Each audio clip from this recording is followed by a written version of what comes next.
What would you do if you found out you were dying? Not someday, not decades from now, but now. Would you panic? Would you chase more time? Or would you finally understand what life really means? This is the true story of a man who faced that question head on and answered it in a way that has changed millions of lives. Meet Paul, a top neurosurgeon, brilliant, driven, dedicated. He spent over a decade studying the human brain, the very thing that makes us us. Every day, he stood at the edge between life and death, saving patients, making impossible decisions, carrying the weight of human lives in his hands. He thought he understood death. He didn't. At just 36 years old, Paul receives devastating news: stage 5 lung cancer, terminal, no cure, no escape, no someday.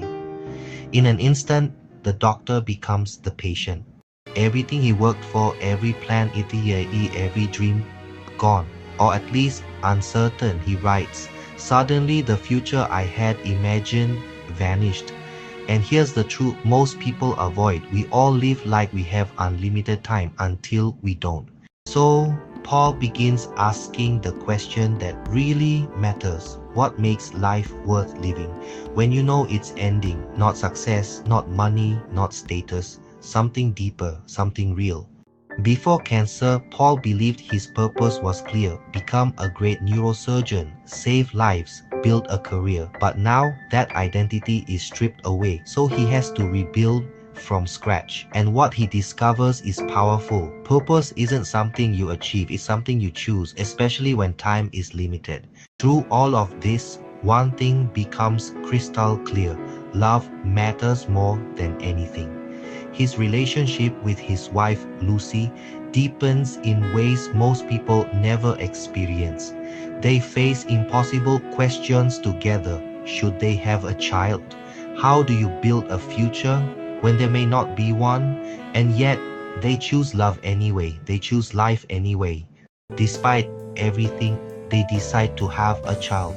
Think about that. Knowing his time is limited, he chooses to bring new life into the world. Why? Because meaning isn't about how long you live, it's about what you leave behind. Here's the uncomfortable truth: you don't know how much time you have. Neither do I, neither did Paul. The only difference, he was forced to face it. Most of us avoid it. This story leaves us with lessons you can't ignore. You can't control how long you live, but you can control how you live. Your job is not your identity. Meaning comes from relationships, not achievements. And facing death can teach you how to truly live. Paul didn't win his battle with cancer, but he didn't lose either. Because in his final days, he found clarity, he found love, he found meaning, and he left behind something even more powerful than a cure: a perspective that can change your life. So here's a question for you. If your time was limited, what would actually matter? Would you still chase the same things, stress over the same problems, delay what truly matters, or would you finally start living? One day, your breath will become air. The question is, what will you do before that happens?